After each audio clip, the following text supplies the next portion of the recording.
حضرت علی رضی اللہ تعالیٰ عنہ اور حضرت فاطمہ کی سہاگ رات بی بی فاطمہ شادی کی پہلی رات کیوں رونے لگی؟ شادی کی رات حضرت علی رضی اللہ تعالیٰ عنہ حضرت فاطمہ کو دیکھتے رہے۔ اچانک حضرت فاطمہ زور زور سے رونے لگی۔ بسم اللہ الرحمن الرحیم۔ اللہ تعالیٰ نے ساری کائنات میں سب سے زیادہ خوبصورت حضور پاک صلی اللہ علیہ وآلہ وسلم کو بنایا تھا، جیسا کہ ام المومنین حضرت عائشہ صدیقہ رضی اللہ تعالیٰ عنہ کا فرمان ہے کہ مصر کی عورتوں نے حضرت یوسف علیہ السلام کو دیکھ کر اپنے ہاتھ کاٹ لیے تھے۔ اگر وہ میرے حبیب حضور صلی اللہ علیہ وآلہ وسلم کو دیکھ لیتی تو شاید اپنے سینوں میں چھریاں مار لیتی۔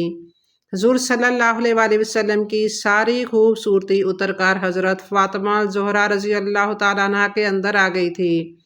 اسی لیے جو بھی حضرت فاطمہ رضی اللہ تعالیٰ عنہ کو دیکھتا تو حیران رہ جاتا، کیونکہ حضرت فاطمہ رضی اللہ تعالیٰ عنہ کے پاکیزہ اخلاق اور ان کی خوبصورتی کے چرچے ہر زبان پر رہتے۔ حضرت فاطمہ رضی اللہ تعالیٰ عنہ کی پیدائش حضور صلی اللہ علیہ وآلہ وسلم کے نبوت کے اعلان کے 5 سال بعد ہوئی۔ اس وقت مکہ کے کافر حضور صلی اللہ علیہ وآلہ وسلم کو دن رات پریشان کرتے تھے، اور آپ صلی اللہ علیہ وآلہ وسلم کے گھر کے سامنے کوڑا ڈال دیتے۔ آپ صلی اللہ علیہ وآلہ وسلم باہر نکلتے تو وہ ظالم سر پر مٹی پھینک دیتے اور کبھی آپ کو پیچھے سے دھکا دے کر گرا دیتے۔ حضرت فاطمہ رضی اللہ تعالیٰ عنہ دھیرے دھیرے بڑی ہو رہی تھی اور اپنے والد حضور صلی اللہ علیہ وسلم پر پڑنے والی ان سب ہی مصیبتوں کو اپنی آنکھوں سے دیکھ رہی تھی۔ ابھی حضرت فاطمہ رضی اللہ تعالیٰ عنہ کی عمر صرف 5 سال ہی تھی کہ ایک دن اچانک ان کی امی حضرت خدیجہ رضی اللہ تعالیٰ عنہ کا انتقال ہو گیا۔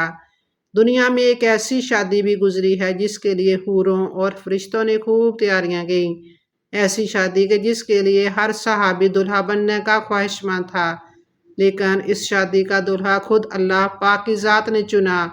ناظرین، آپ نے بہت سی شادیاں دیکھی ہوں گی، لیکن آپ اس تقریب کا تصور بھی نہیں کر سکتے کہ جس میں حضور اکرم سرور کائنات حضرت محمد مصطفیٰ صلی اللہ علیہ وآلہ وسلم کی لگتے جگر کی شادی کی گئی۔ اللہ کی قسم، دنیا بھر میں کوئی بھی ایسی تقریب نہ ہوئی ہوگی۔ سیدہ فاطمہ الزہرا الطاہرہ باقرہ عابدہ جب بلوغت کو پہنچی تو آپ کا رشتہ لے کر بہت سے جلیل القدر صحابی حضور پاک صلی اللہ علیہ وآلہ وسلم کے پاس تشریف لائے، لیکن حضور صلی اللہ علیہ وسلم نے سبھی کو یہی جواب دیا، مجھے اس معاملے میں اللہ کے حکم کا انتظار ہے۔ کچھ ماہ بعد حضرت عبد الرحمن بن عوف اور دوسرے کچھ صحابہ کرام رضوان اللہ علیہ اجمعین نے شیر خدا حضرت علی کرم اللہ وجہ الکریم کو مشورہ دیا کہ اے علی کرم اللہ وجہ الکریم، آپ بھی جائیں، سب کو انکار ہو چکا ہے، لیکن جو آپ کی نسبت نبی پاک کے ساتھ ہے وہ کسی اور کو نہیں تھی۔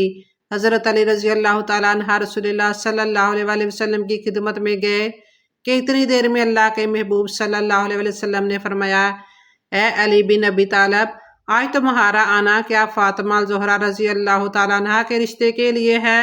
تو حضرت علی کرم اللہ وجہ الکریم نے نظریں جھکا کر فرمایا، جی ہاں یا رسول اللہ صلی اللہ علیہ وسلم۔ حضور علیہ الصلوۃ والسلام نے فرمایا کہ مجھے جبرائیل امین علیہ السلام نے پہلے ہی خبر دے دی ہے۔ اب ہم نے ان کی درخواست قبول فرمائی اور ارشاد فرمایا، اے علی کرم اللہ وجہ الکریم، گھریلو ضروریات کی کوئی چیز تمہارے پاس ہے جسے تم وسیلہ بناؤ؟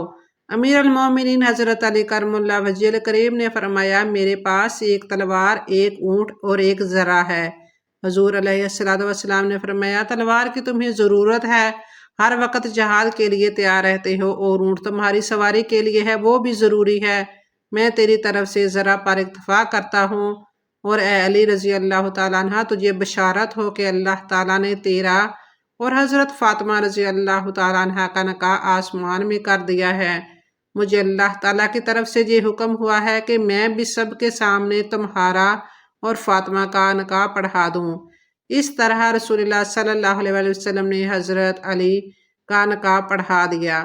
جب سیدات الفاطمہ الزہرا طیبہ طاہرہ کی رخصتی کا وقت آیا تو تمام ازواج مطہرات حضور صلی اللہ علیہ وآلہ وسلم کے پاس آئیں اور حسرت آمیز باتیں کی۔ حضرت ام سلمہ رضی اللہ تعالیٰ عنہ رسول اللہ صلی اللہ علیہ وسلم سے کہتی ہیں، اے اللہ کے رسول صلی اللہ علیہ وسلم، آج اگر خدیجہ ہوتی تو اللہ کی قسم ہمیں فاطمہ کے متعلق کوئی پریشانی نہ ہوتی اور ان سے آپ کی آنکھیں بھی روشن ہو جاتی۔ رسول اللہ صلی اللہ علیہ وسلم کی آنکھوں میں آنسو آ گئے اور آپ نے فرمایا خدیجہ جیسا کوئی بھی نہیں ہے، اس نے اس وقت میری تصدیق کی جب سب نے تکذیب کی، اپنے سارے مال کو مجھ پر خرچ کر دیا، اللہ تعالیٰ کے دین کو قبول کیا، جہاں تک کہ میں نے اس کی زندگی میں ہی اسے جنت کی بشارت دی۔ پیغمبر نے ہجرت کے دوسرے سال پہلی ذوالحج کے دن حضرت فاطمہ الزہرا رضی اللہ تعالیٰ عنہ کو حضرت علی کرم اللہ وجہ الکریم کے گھر بھیجا۔ اس لیے شادی اور نکاح کے درمیان تقریباً 10 مہینے کا فاصلہ تھا۔ شاید نکاح کا صیغہ جلدی پڑنے کی وجہ یہ تھی کہ دوسرے رشتے مانگنے والے لوگوں کے لیے جواب واضح ہو جائے، اور شادی کی دیر کرنے کی وجہ یہ تھی کہ فاطمہ جسمانی رونما کے لحاظ سے بہتر ہو جائیں۔ رخصتی کے وقت پیغمبر اکرم صلی اللہ علیہ وسلم نے حضرت فاطمہ رضی اللہ تعالیٰ عنہ کا ہاتھ امام علی کے ہاتھ میں دیتے ہوئے دعا فرمایا، خدایا ان کے دلوں کو بھی آپس میں ایک دوسرے کے نزدیک اور ان کی نسل کو مبارک قرار دے۔ شادی کے وقت حضرت علی رضی اللہ تعالیٰ عنہ کے پاس گھر نہ تھا اور نہ اتنی رقم کے ولیمہ کر سکیں۔ شادی کے بعد نبی کریم صلی اللہ علیہ وسلم نے حضرت علی رضی اللہ تعالیٰ عنہ سے کہا، اے علی ابھی تو آپ کو ولیمہ بھی کرنا ہے۔ علی نے جواب دیا، یا رسول اللہ میرے پاس اتنے پیسے بھی نہیں ہیں کہ میں ولیمے کی تقریب کر سکوں، جس پر حضرت محمد صلی اللہ علیہ وسلم نے شیر خدا کو 9 درہم دیے اور کہا چھوارے گھی اور شہد ان پیسوں سے خرید لاؤ۔ ایک صحابی نے کہا میرے پاس ایک چھترا ہے جس کا 13 یا 14 کلو گوشت ہے تو آپ ولیمہ ہو جائے گا۔ نبی صلی اللہ علیہ وسلم جو بیٹی کے باپ تھے انہوں نے اپنی بیٹی کے ولیمے کی تقریب خود کی، کھانا بھی خود تقسیم کیا۔ پیغمبر اکرم نے حضرت بلال حبشی کو بلایا اور فرمایا میری بیٹی کی شادی میرے چچا کے بیٹے سے ہو رہی ہے، میں چاہتا ہوں کہ میری امت کے لیے یہ سنت ہو کہ شادی کے دن کھانا دیں، اس لیے جاؤ اور ایک بھیڑ اور 5 مرد جو مہیا کرو تاکہ مہاجرین اور انصار کو دعوت دوں۔ بلال نے یہ سب تیار کیا اور رسول خدا کے پاس لے آیا۔ آپ صلی اللہ علیہ وسلم نے یہ کھانا اپنے آگے رکھا، لوگ پیغمبر کے حکم پر گروہ در گروہ مسجد میں داخل ہوئے اور سب نے کھانا کھایا۔ جب سب نے کھانا کھا لیا تو کچھ مقدار میں جو بچ گیا اسے آپ صلی اللہ علیہ وسلم نے متبرک کیا اور بلال سے فرمایا کہ اس کھانوں کو عورتوں کے پاس لے جاؤ اور کہو یہ کھانا خود بھی کھائیں اور کوئی بھی اگر ان کے پاس آئے تو اسے بھی اس کھانے سے دیں۔ خاتون جنت کا جہیز، آقا ناب تاجدار، مدنی تاجدار، رسول ذی وقار، دونوں جہاں کے عالم کے مالک و مختار حبیب کبریا صلی اللہ علیہ وسلم نے شہزادی اسلام حضرت فاطمہ الزہرا کو جہیز میں جو سامان دیا اس کی فہرست یہ ہے: ایک چادر بان کی، ایک چادر پائی چمڑے کا گدا جس میں روئی کی جگہ کھجور کی چھال بری ہوئی تھی، ایک مشق، 2 چکیاں، 2 مٹی کے گڑے۔ حضرت علی کرم اللہ وجہ حضرت ام ایمن رضی اللہ تعالیٰ عنہ کے ساتھ حضور صلی اللہ علیہ وسلم کی خدمت میں حاضر ہوئے۔ حضرت علی رضی اللہ تعالیٰ عنہ فرماتے ہیں کہ حضور صلی اللہ علیہ وسلم نے مجھے پوچھا کیا تم جوزہ کے ساتھ رہنا چاہتے ہو؟ میں نے عرض کی جی یا رسول اللہ صلی اللہ علیہ وسلم۔ آپ صلی اللہ علیہ وسلم نے ارشاد فرمایا بڑی محبت و عزت سے انشاءاللہ اللہ عز و جل آج رات سے میں تم اپنی جوزہ محترمہ کے ساتھ ہی رہا کرو گے۔ رخصتی کی رات حضور اکرم صلی اللہ علیہ وسلم نے اپنی لخت جگر کو ایک نیا جوڑا عطا فرمایا۔ پیغمبر اسلام نے حکم دیا کہ ایک کمرہ جناب فاطمہ کے لیے سجائیں۔ اس کے بعد رخصتی کا پروگرام طے ہوا۔ جب رخصتی کا وقت آیا جناب فاطمہ کو اپنے پاس بلایا۔ جناب فاطمہ شرم کی وجہ سے سینے میں غرق تھیں، سر کو جھکائے ہوئے پیغمبر کی خدمت میں پہنچی۔ پیغمبر اسلام نے ان کے حق میں دعا کی اور فرمایا خدا تمہیں دنیا اور آخرت میں محفوظ رکھے۔ اس کے بعد جناب زہرا کا ہاتھ حضرت علی رضی اللہ تعالیٰ عنہ کے ہاتھ میں دیا اور مبارکباد پیش کی اور فرمایا خدا نے اپنے رسول کی بیٹی میں تمہارے لیے برکت قرار دی۔ اے علی فاطمہ کتنی اچھی جوزہ ہے۔ اس کے بعد فاطمہ کی طرف رخ کیا اور فرمایا علی بھی کتنے اچھے شوہر ہیں۔ اس کے بعد دونوں کو حکم دیا کہ اپنے گھر کی طرف حرکت کریں۔ حضرت سلف امان فارسی کو حکم دیا کہ جناب فاطمہ کی سواری کی لگام پکڑیں اور ان کے گھر تک ساتھ جائیں۔ حضرت علی مرتضیٰ رضی اللہ تعالیٰ عنہ حضرت فاطمہ زہرا سے محبت بری گفتگو کرنے لگے، جہاں تک کہ جب رات کا اندھیرا چھا گیا تو وہ رونے لگیں۔ حضرت سیدنا علی مرتضیٰ رضی اللہ تعالیٰ عنہ نے پوچھا، اے تمام جنتی عورتوں کے سردار، کیا آپ خوش نہیں کہ میں آپ کا شوہر ہوں اور آپ میری بیوی ہیں؟ کہنے لگی، میں کیوں راضی نہ ہوں گی؟ آپ تو میری رضا بلکہ اس سے بھی بڑھ کر ہیں۔ میں تو اپنی اس حالت و معاملے کے متعلق سوچ رہی ہوں کہ جب میری عمر بیت جائے گی اور مجھے قبر میں داخل کر دیا جائے گا، آج میرا عزت و فخر کے ساتھ بستر میں داخل ہونا کل قبر میں داخل ہونے کی مانند ہے۔ بعد از رخصتی مولا علی نے آپ کی دل جوئی فرماتے ہوئے دریافت کیا کہ آپ کچھ گھبرائی ہوئی محسوس ہو رہی ہیں۔ جواب میں آپ رضی اللہ تعالیٰ عنہ نے فرمایا کہ آج رات میں اپنے والد کے جہاں سے رخصت ہو کر آپ کے گھر آئی ہوں، جہاں بھی میرا قیام عارضی ہے، اور کل مجھے اپنی اصلی جانی خدا کے گھر جانا ہے، اس لیے میں چاہوں گی کہ آج کی رات خدا کی عبادت میں بسر کروں۔ آج رات ہم اپنے رب عز و جل کی بارگاہ میں کھڑے ہو کر عبادت کریں گے کہ وہی عبادت کا زیادہ حق رکھتا ہے۔ اس کے بعد وہ دونوں عبادت کی جگہ کھڑے ہو کر رب کائنات کی عبادت کرنے لگے۔ اسی لمحے ایک بوڑھی عورت نے صدا دی کہ ایک جوڑے کا سوال کرتی ہوں۔ حضرت سیدہ فاطمہ زہرا رضی اللہ تعالیٰ عنہ نے یہ سنا تو آپ کو قرآن کی آیت یاد آ گئی کہ تم ہرگز نیکی کی منزل تک نہیں پہنچ سکتے جب تک کہ اپنی محبوب چیز میں سے راہ خدا میں انفاق نہ کرو۔ آپ نے شب ضحیٰ میں ہی اپنا شادی والا جوڑا جو حضور صلی اللہ علیہ وآلہ وسلم نے انہیں دیا تھا اس بڑھیا سائل کو دے دیا۔ اللہ اکبر۔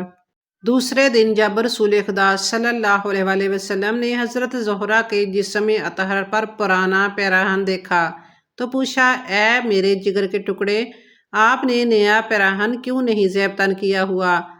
آپ نے جواب دیا کہ وہ میں نے سائل کو دے دیا ہے، اور عرض کیا، بابا جان، میں نے یہ روش آپ سے سیکھی ہے۔ جب آپ میری مادر گرامی حضرت خدیجہ الکبریٰ آپ کی شریک حیات بنی تو انہوں نے آپ کے راستے میں اپنی ساری دولت ثروت فقراء اور غربا کے درمیان تقسیم کر دی۔ اسی طرح شہزادی دو عالم کی شادی انتہائی سادگی کے ساتھ انجام پائی۔ اگرچہ رسول گرامی اسلام اپنے لخت جگر کو اعلیٰ درجے کا جہیز دے سکتے تھے، مگر امت کی آسانی کی خاطر ایسا نہ کیا۔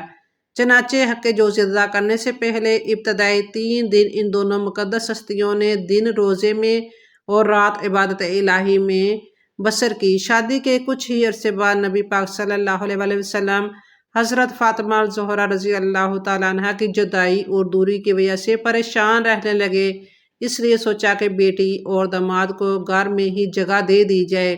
حضرت حارث بن نعمان رضی اللہ تعالیٰ عنہ جو کہ جلیل القدر صحابی تھے، جب ان کو اس بات کا پتہ چلا تو حضور صلی اللہ علیہ وسلم کے پاس آئے اور کہا، خدا کی قسم، میں چاہتا ہوں کہ میرے جو گھر آپ کے ساتھ ہے وہ آپ لے لیں۔ حضور صلی اللہ علیہ وسلم فرمانے لگے، اللہ تمہیں اس کا اجر دے۔ اس طرح حضرت علی رضی اللہ تعالیٰ عنہ اور حضرت فاطمہ رضی اللہ تعالیٰ عنہ رسول خدا کے ہمسائے بن گئے۔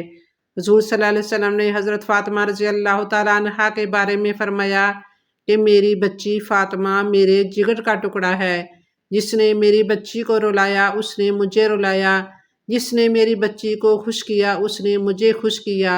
ایک اور حدیث میں ہے، حضور صلی اللہ علیہ وآلہ وسلم نے فرمایا کہ میری بیٹی کا نام فاطمہ اس وجہ سے رکھا گیا کیونکہ اللہ نے اسے جہنم سے بچا لیا ہے۔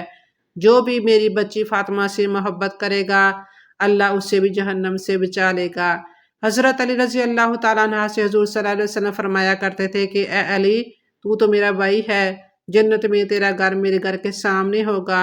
حضرت فاطمہ رضی اللہ تعالیٰ عنہ سے نکاح کے کچھ سالوں بعد حضرت علی رضی اللہ تعالیٰ عنہ نے چاہا کہ وہ ابو جہل کی بیٹی سے بھی نکاح کر لیں، لیکن حضور صلی اللہ علیہ وسلم کو جیسے ہی اس بات کی خبر ہوئی تو حضرت علی کو سختی سے منع فرمایا کہ میں کسی حال میں بھی علی کو اجازت نہیں دیتا کہ میری بیٹی فاطمہ کی موجودگی میں وہ کسی اور لڑکی سے شادی کریں، کیونکہ میری بچی فاطمہ میرے جگر کا ٹکڑا ہے۔ جس نے اسے تکلیف دی اس نے مجھے تکلیف دی، اور جس نے اسے خوش رکھا اس نے مجھے خوش رکھا۔ اس لیے حضرت علی نے ساری زندگی حضرت فاطمہ رضی اللہ تعالیٰ عنہ کی موجودگی میں کسی اور لڑکی سے شادی نہ کی۔ حضرت فاطمہ رضی اللہ تعالیٰ عنہ نے شادی کے بعد جس نظام زندگی کا نمونہ پیش کیا وہ طبقہ نسواں کے لیے ایک مثالی حیثیت رکھتا ہے۔ آپ گھر کا کام اپنے ہاتھ سے کرتی تھی، جھاڑو دینا، کھانا پکانا، چرخہ چلانا، چکی پیسنا اور بچوں کی تربیت کرنا، یہ سب کام اور ایک اکیلی سیدہ، لیکن نہ تو کبھی تیوریوں پر بل پڑے اور نہ کبھی اپنے شوہر حضرت علی رضی اللہ تعالیٰ عنہ سے اپنے لیے کسی مددگار یا خادمہ کے انتظام کی فرمائش کی۔ گھر سے باہر کے تمام کام اور اپنی قوت بازو سے اپنے اور اپنے گھر والوں کی زندگی کے خرچ کا سامان مہیا کرنا علی علیہ السلام کے ذمے تھے، اور گھر کے اندر کے تمام کام حضرت فاطمہ انجام دیتی تھیں۔ شہزادی کونین نے اپنی پوری زندگی میں حضرت علی رضی اللہ تعالیٰ عنہ سے کسی ایسی چیز کی فرمائش نہیں کی جس کو مولا علی پورا نہ کر سکیں۔ حضرت فاطمہ حقوق خاوند سے جس درجہ واقف تھیں کوئی بھی واقف نہ تھا۔ انہوں نے ہر موقع پر اپنے شوہر حضرت علی کا لحاظ و خیال رکھا۔ انہوں نے کبھی ان سے کوئی ایسا سوال نہیں کیا جس کے پورا کرنے سے حضرت علی رضی اللہ تعالیٰ عنہ عاجز رہے ہوں۔ ایک مرتبہ حضرت فاطمہ رضی اللہ تعالیٰ عنہ بیمار ہوئی تو حضرت علی نے ان سے پوچھا کہ کچھ کھانے کو دل چاہتا ہو تو بتاؤ۔ حضرت فاطمہ نے عرض کی کہ کسی چیز کو دل نہیں چاہتا۔ حضرت علی نے اصرار کیا تو عرض کی میرے پدر بزرگوار نے مجھے ہدایت کی ہے کہ میں آپ سے کس چیز کا سوال نہ کروں۔ ممکن ہے کہ آپ اسے پورا نہ کر سکیں تو آپ کو رنج ہو، اس لیے میں کچھ نہیں کہتی۔ حضرت فاطمہ اپنے گھر کی مالی کمزوری دیکھ کر نہ ملال ہوئی اور نہ پریشان، بلکہ ہمیشہ شکر الہی بجا لایا کرتی تھی۔ جناب فاطمہ نے فرمایا، میرے بابا نے مجھ سے کہا تھا کہ کبھی علی سے کوئی فرمائش نہ کروں۔ میرے بابا نے مجھ سے فرمایا تھا کبھی علی سے کچھ لانے کے لیے مت کہنا، جو کچھ وہ خود لا کر دے دیں اسے قبول کر لو، اپنی طرف سے کوئی فرمائش مت کرنا۔ اسلام چونکہ کامل ترین دین ہے، چنانچہ دین اسلام فریضہ ازدواج کی بجا آوری پر بہت زور دیا ہے۔